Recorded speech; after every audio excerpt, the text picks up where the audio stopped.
Hello, we're gonna do it again. This time we're gonna start to put in your land. So pay attention, follow along, and this should be hopefully pretty easy. You have a lot of freedom with this, so just have some fun with it, and hopefully it'll look pretty cool at the end. So I'm just gonna go through the basics of this, and if you want to go a bit more advanced, I can go through hills and other things like that. But we're just gonna go basic. So anyway, let's shoot it.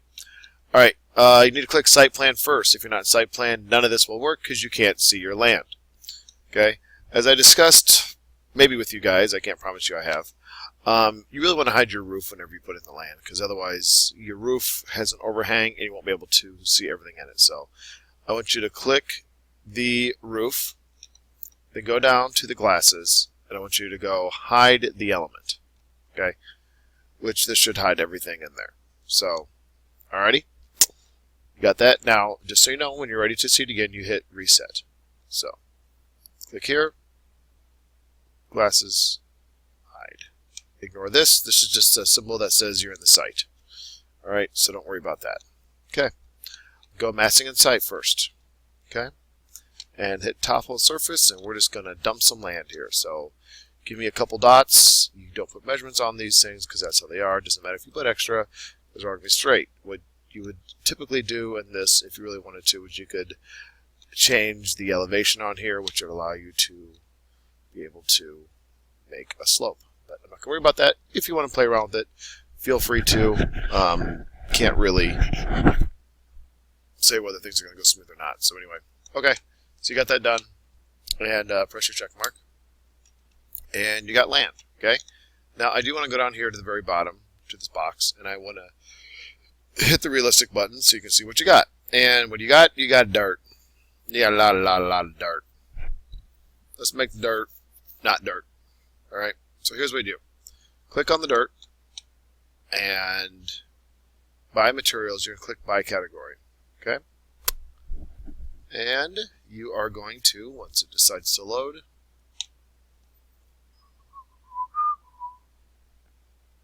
there we go. Scroll down to where you see Earth. Scroll down, keep going, keep going, keep going. Too far, Earth. There it is. You see? Dirt. Appearance. Click on the Replace Asset. The second one down. Keep getting this question. There's two of these right here.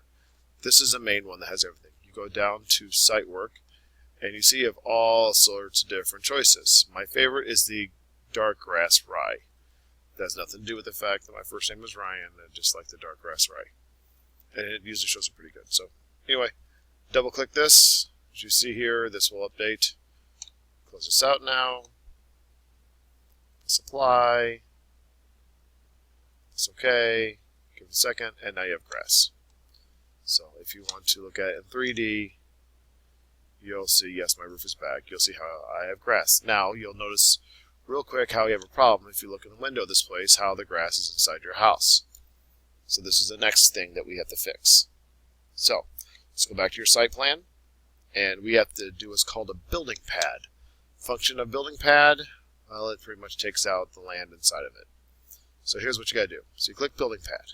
Okay. Please follow this first instruction really, really carefully. Your level is what makes all the difference in the world, because this is how deep the pad will go. So I'm going to go teal footings, which is as low as I need to. Okay? Click around the outside of your house. Make sure you hit everything pretty good. Should be on the outside, not the inside, because you will have bleed inside.